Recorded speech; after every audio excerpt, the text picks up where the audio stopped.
vous avez attrapé le Covid, là, c'est sûr. Hein. Faites gaffe, ça traverse les écrans des fois. Hein. Je vous dis, il faut éteindre la télé. Quand je vous dis, il faut éteindre, faut éteindre. Bah merde!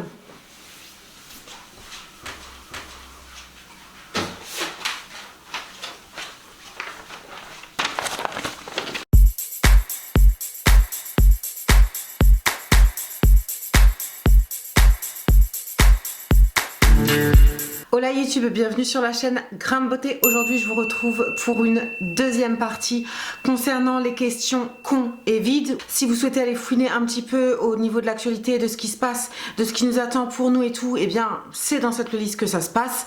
Je suis désolée s'il y a quelques vidéos qui sont effacées, c'est pas moi, c'est YouTube qui censure à tour de bras. Vous connaissez la chanson. Pour m'aider à enlever toujours le shadow ban qui sévit sur ma chaîne, je vous invite à liker, commenter, partager et surtout vous abonner à ma chaîne si vous aimez le contenu que je vous propose. Ça vous permettra surtout de me soutenir, de m'encourager, de m'aider à continuer à garder cette chaîne un petit peu en vie, parce que j'avoue qu'en ce moment je patauge total.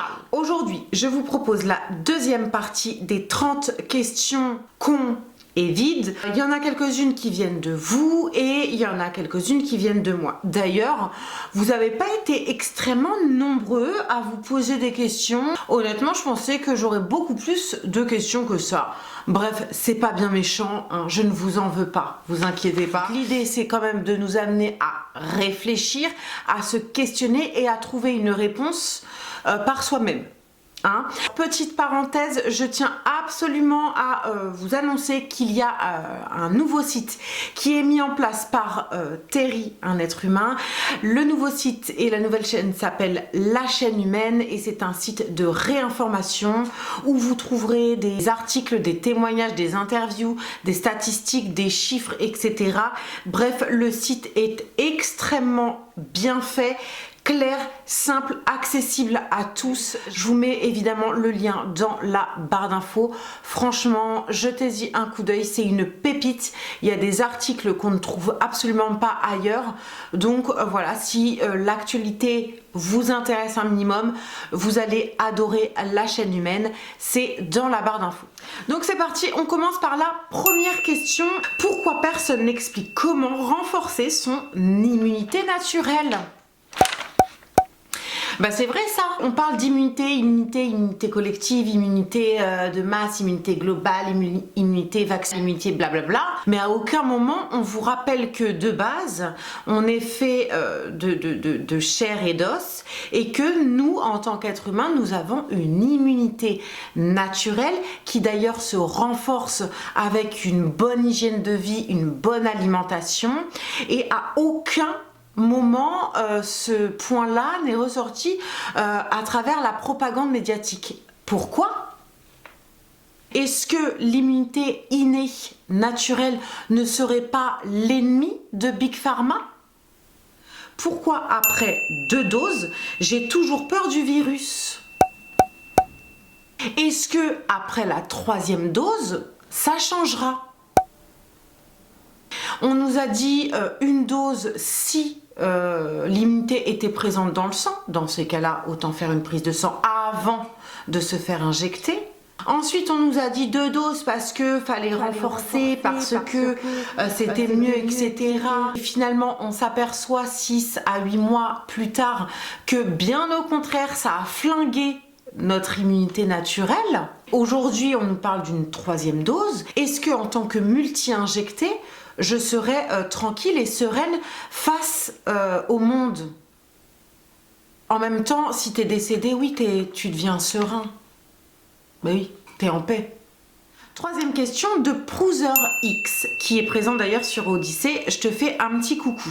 Pourquoi exige-t-on un PCR négatif pour voyager effectivement alors que les injections sont censées être efficaces ?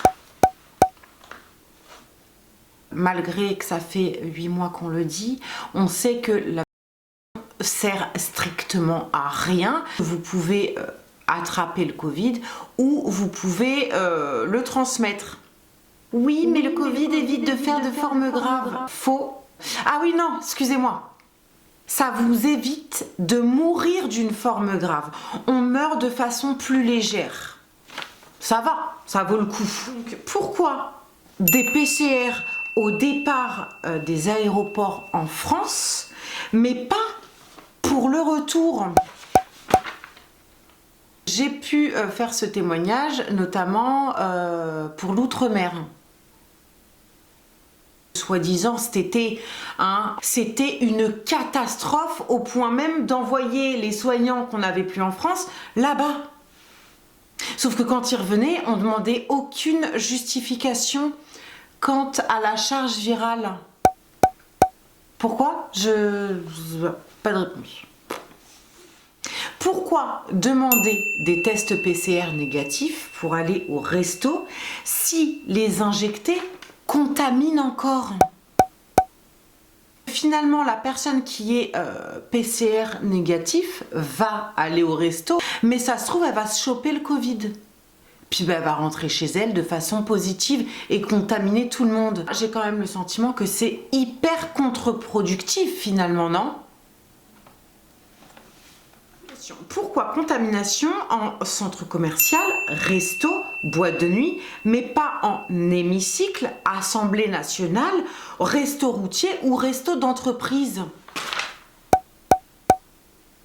C'est-à-dire que le virus choisit ses victimes? Donc les politiciens seraient immunisés? Mais comment? Ils auraient accès à des traitements précoces? Les routiers aussi, du coup? À partir du moment où tu es capable de paralyser le pays d'une manière ou d'une autre, alors on t'exempte de cette obligation de passe. Voilà, ça devrait nous amener à réfléchir, non? Pourquoi pas de contamination suite à toutes les manifestations du mois d'août? Je ne sais pas si vous êtes au courant, mais quand même, il y a eu tellement de manifs avec des millions de gens dans les rues et vous pouvez en témoigner via les photos, vidéos, live, les directs sur YouTube, qu'il y a des milliers de personnes en manif tous les samedis depuis le mois d'août et 0 cluster. Donc, c'est fini en fait, non? Et si c'est fini, pourquoi on maintient le pass et l'obligation d'injecter les soignants? Pourquoi les médecins télé ne donnent-ils pas leur lien d'intérêt avec les laboratoires pharmaceutiques comme le voudrait la loi, finalement?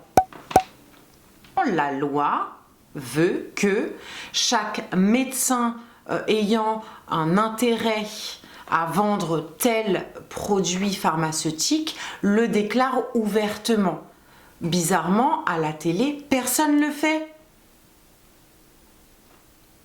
Je sais pas, c'est étrange.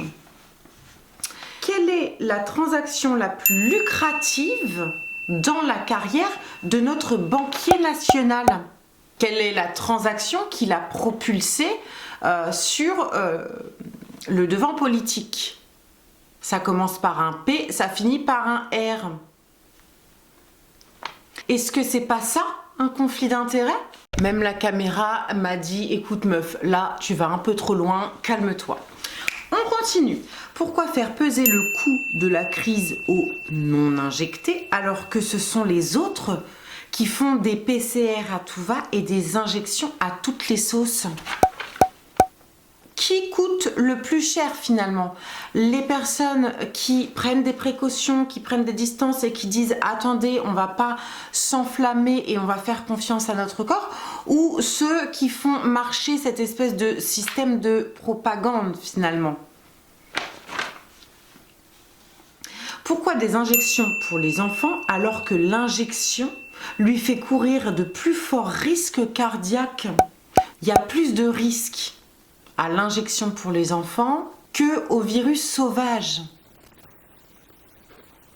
Bah pourquoi le faire injecter du coup? Pourquoi faire? Plouf plouf, il y a 50% de chance, on va voir s'il crève ou pas. Je sais pas, faut tester. Je sais pas, non? Si Si la 3e dose réduit l'immunité des personnes fragiles, auront-ils une 4e dose comme en Israël? « 13. Peut-on toujours donner notre sang après injection? Qu'en est-il de la charge virale dans le sang de quelqu'un qui a été injecté? Est-ce que c'est différent de la charge virale de la personne qui n'a pas été injectée? Et dans ces cas-là, quel est le meilleur sang finalement? Est-ce que c'est l'immunité artificielle des injectés ou est-ce que c'est l'immunité naturelle des purs sangs? 14. Pourquoi avoir encore fermé des lits en 2021? On est passé de 2500 à 1700. Alors que l'argument principal du premier confinement, je m'en rappelle encore, c'était de ne pas engorger les services réanimation et les hôpitaux. C'est pour ça qu'on nous a enfermés en fait. Et là, on a réduit les lits et puis on a même mis à pied du personnel soignant en pleine pandémie. C'est bizarre. Donc pourquoi on encourage l'injection aux femmes enceintes alors que le laboratoire lui-même déconseille les grossesses et les projets bébés sur la notice? Le fabricant, il dit attention, si vous êtes enceinte, si vous avez un projet bébé, je vous déconseille l'injection. Mais le gouvernement, il vous dit non, non, non, il n'y a aucun problème, il n'y a aucun risque, tout va bien, tout est sûr, c'est génial, foncez tête baissée et puis on verra bien. Hein. En tant que mère qui porte la vie,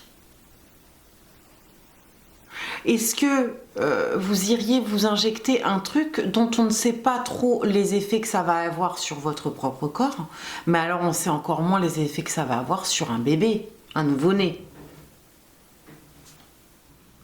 Pourquoi le premier actionnaire de Moderna est poursuivi aussi bien en Afrique et en Inde pour stérilisation via des injections?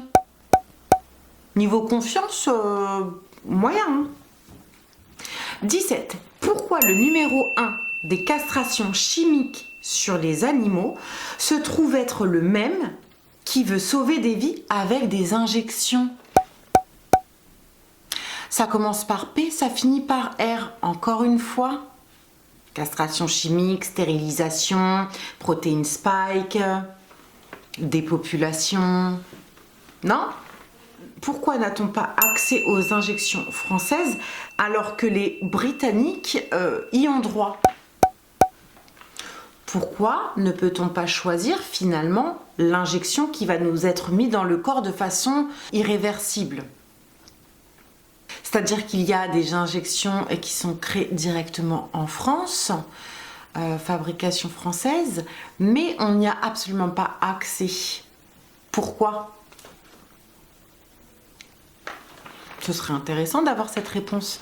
Il paraîtrait que c'est juste une question de contrat entre les gouvernements et les laboratoires. Donc il y a finalement, ça veut dire qu'il y a un contrat, il y a un échange, il y a un devoir entre gouvernement et laboratoire. Encore une histoire d'argent tout ça. 19. Alors celle-ci, franchement, si vous arrivez à me répondre, en fait je vous attends. Pourquoi la majorité est à 18 ans, mais pas pour les injections? Le gouvernement a décidé que la majorité serait à 16 ans. C'est-à-dire qu'entre 12 et 16, on n'a besoin que d'un consentement d'un seul parent. Encore faut-il bien s'entendre si on est séparé ou quoi, j'ai envie de dire. Mais au-delà de 16 ans, on n'a besoin strictement d'aucun consentant, aucun accord. Donc on n'a pas le droit de donner du Doliprane parce qu'il peut y avoir des risques et que machin c'est trop dangereux et que donc la responsabilité machin est engagée. Mais on a le droit d'aller injecter un gamin de 16 ans qui est mineur, par conséquent, sans l'autorisation des parents. Ça sort d'où ça? Je comprends pas en fait le délire là. Pourquoi la grippe a disparu depuis 2 ans? Je crois qu'en 2020, elle a fait 72 morts. La grippe, qui tuait 200 000 personnes en 2017. Et puis d'un coup, elle a disparu. Bizarre. Combien mesure un virus? Quelle est sa taille? Et du coup, combien mesure l'espace entre les fibres du masque en tissu ou du masque chirurgical? Quelle est cette taille-là? Est-ce que le virus ne passerait-il pas à travers du coup? Donc pourquoi un test PCR dans le nez au fin fond de la cloison nasale, à la limite de la barrière encéphalique, c'est-à-dire là où se trouve votre cerveau, alors qu'une simple gouttelette suffirait à contaminer la Terre entière? Pourquoi ne pas avoir mis en place les tests salivaires dans ces cas-là? Ben oui. Quel est l'intérêt d'aller aussi loin, finalement?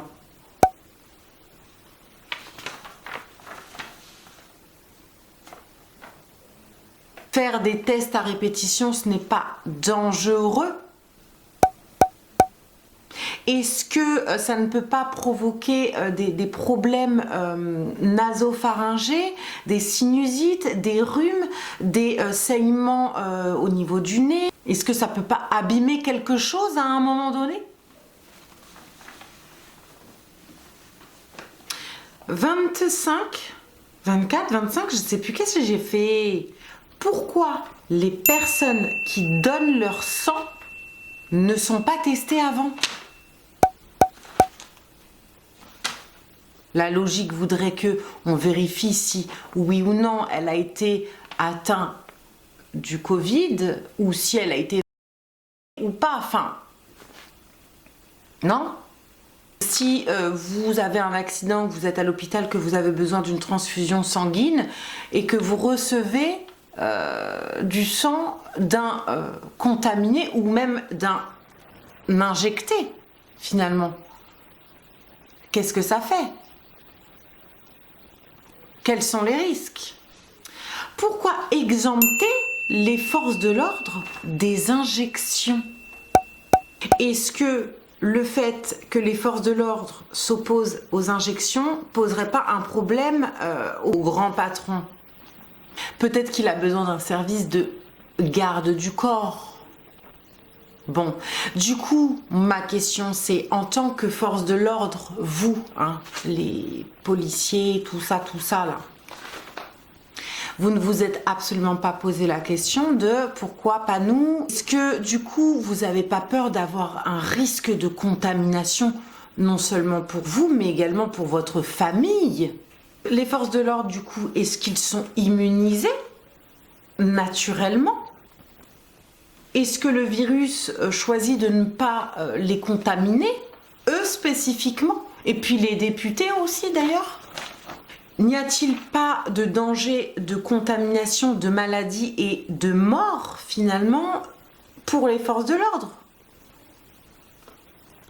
Si ce risque ne pèse pas sur leurs épaules et du coup ni sur les épaules de leur famille, pourquoi pèserait-il sur le reste de la population? 26. Pourquoi sommes-nous traités d'égoïstes, nous les non-injectés, alors que les injectés ne l'ont pas fait pour leur santé, mais bel et bien pour aller au cinéma, partir en vacances, aller au restaurant, aller dans des concerts? Il y a un truc qui cloche, clairement.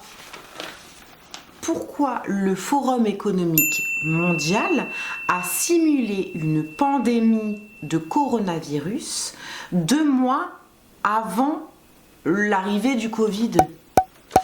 Les plus riches de la Terre, qui dirigent le Forum économique mondial, d'où sort Macron d'ailleurs et son gouvernement, puisqu'ils ont une école qui s'appelle les Young Leaders.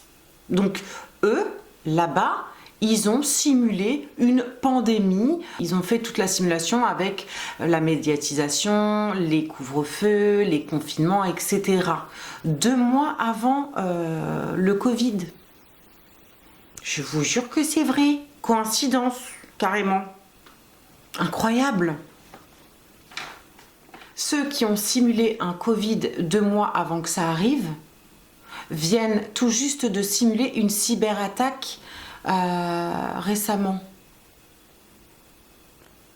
Est-ce qu'on ne devrait pas s'attendre justement à un problème de cyberattaque, à un problème de coupure de réseau, coupure électrique, coupure tout ça, non? Quand une simulation devient réalité, on peut se poser la question en tout cas. Qui est le Forum économique mondial ou le World Economic Forum qui se trouve à Davos? Qui dirige ce groupement de milliardaires? Tous les gouvernements, tous les plus riches de la Terre et notamment les GAFAM, donc ceux qui tiennent finalement les multinationales et l'économie mondiale. Jusqu'à présent, c'est eux qui décident. Bon, dans ce cas-là, si c'est eux qui décident, peut-être serait-il intéressant d'aller voir ce qu'ils nous prédisent dans l'avenir. C'est marqué ici, hein. Tout est dit là-dedans.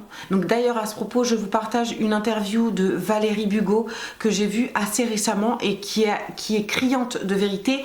Elle dit tout, voilà, en 45 minutes de vidéo, elle a décrit toute la situation, pourquoi on est là, comment on en est arrivé là et où est-ce qu'on va. Si vous voulez connaître votre avenir proche d'ici l'année prochaine, eh bien, elle en parle dans cette vidéo. C'est pas des bonnes nouvelles, hein. Désolée. 30 et dernière question qu'on m'a posée d'ailleurs dans les commentaires. Pourquoi je m'obstine à vouloir vous réveiller? Les gens qui se posent des questions, eh bien, ça permet d'avoir un échange, une réflexion, un recul, voilà, avoir des points de vue divergents, pour, contre, enfin, je trouve ça intéressant et assez riche pour ma part, et du coup, je pense que ça nous met en lien quelque part. Ensuite, je le fais également pour ma conscience personnelle, et dans ces cas-là, c'est un aspect un peu plus égoïste. Comment rester insensible et muet face à ce qui est en train de se passer sous nos yeux? Je ne comprends toujours pas le silence. Je ne comprends pas comment on peut laisser faire la censure, et je ne comprends pas comment on peut ne pas se battre contre ça. Ça me dépasse. Et donc, pour ma conscience personnelle, j'ai besoin d'en parler, j'ai besoin de vous en parler, et je pense que je ne suis pas toute seule à me poser ces questions, donc je trouve que c'est important qu'on puisse en échanger, même sur une chaîne beauté. Ensuite, pour moi, il y a un truc qui est totalement illogique dans tout ça. Où est le bon sens? Tout est inversé aujourd'hui. Le bien devient le mal devient le bien. Ça vous pose pas un problème, vous? Ce n'est pas un signe de bonne santé d'être adapté à une société malade. Dernier point, c'est quand même l'avenir de nos enfants. Qu'est-ce qu'on leur laisse? Pourquoi on n'a pas agi? Pourquoi on n'a pas parlé? Pourquoi on ne s'est pas battu? Pourquoi on ne s'est pas opposé? Pourquoi on n'a pas été en désaccord avec ce qu'il se passe, avec ce qu'on leur impose? Pourquoi on a laissé faire? qui ne dit mot consent. Donc, je suis obligée de parler, même si ça n'aura strictement aucun impact, j'en sais rien. Je ne peux pas faire comme si de rien n'était. Je ne peux pas être dans un déni conscient. Vous voyez ce que je veux dire? Non, je ne peux pas le faire. Et encore aujourd'hui, je ne comprends pas pourquoi les gens ne parlent pas. Pourquoi ils ne se positionnent pas face à ce qui est en train de se passer. Tout le monde est confronté à aller faire ses courses, à aller à l'hôpital, à avoir des enfants, des petits-enfants, des petits frères, à avoir des grands-parents qui sont tombés malades, qui sont peut-être même décédés. Donc finalement, ça concerne tout le monde, ce sujet-là. Et pourtant, personne ne parle et tout le monde fait comme si ça n'existait pas. Je ne comprends pas. Face à une crise de cette ampleur mondiale, on ne peut pas ne pas se positionner aujourd'hui. Le silence face à l'horreur, c'est une position. Le silence face à une agression, face à une injustice, c'est une position. Et donc, tous ceux qui choisissent de se taire se positionnent face à toute cette injustice qui se déroule pour nous et pour nos enfants. N'oubliez pas, les enfants. Je vois énormément passer de témoignages de parents qui reçoivent des mots, vous savez, dans les carnets, du style « oui, votre enfant a mal porté le masque », votre enfant n'avait pas le masque sur le nez, blablabla. Moi, je reçois ça. Tu crois que je vais punir mon enfant parce qu'il a voulu respirer, gars? T'es malade ou quoi? T'as craqué. Moi, en tant que lycéenne, à l'époque, j'aurais été dans le bureau du proviseur H24, tellement j'aurais pas mis ce putain de masque. Mais moi, en tant que parent d'une enfant comme moi à l'époque, j'aurais été encore plus rebelle que ma propre fille. Tu vois le truc ou pas? Bref, ce n'est que moi. Suis-je seule au monde à penser ça? J'en sais rien, mais... Deuxième chose, les enseignants qui ne s'opposent pas à ça. Vous êtes pris le cul entre deux chaises, certes. Comment vous pouvez acquiescer ça? 3, les soignants. Vous, les soignants, vous savez ce qui se passe dans les murs des hôpitaux, des cliniques, et tout ça.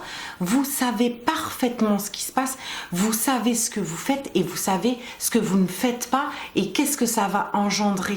Donc à un moment donné, si vous dites rien, vous avez votre responsabilité là-dedans. Certes, vous êtes tenu encore une fois par le droit de réserve, mais tous ceux qui ont été mis à pied là, est-ce que vous êtes encore tenus par le droit de réserve? Ou est-ce qu'il ne serait pas temps de parler? Voilà YouTube, j'ai terminé avec cette vidéo, les 30 questions qu'on vide. Si vous avez des réponses, eh bien, je vous attends dans les commentaires. C'est très intéressant de pouvoir échanger avec vous. Merci infiniment pour tout le soutien que vous m'apportez sous ce type de vidéos qui, malheureusement, sont toujours shadowban. N'oubliez pas, si mes vidéos sont censurées ici sur YouTube, eh bien, elles ne le sont pas sur Odyssée et je vous mets ma chaîne Odyssée dans la barre d'infos. Ah oui, je vous invite également à me laisser vos questions dans les commentaires.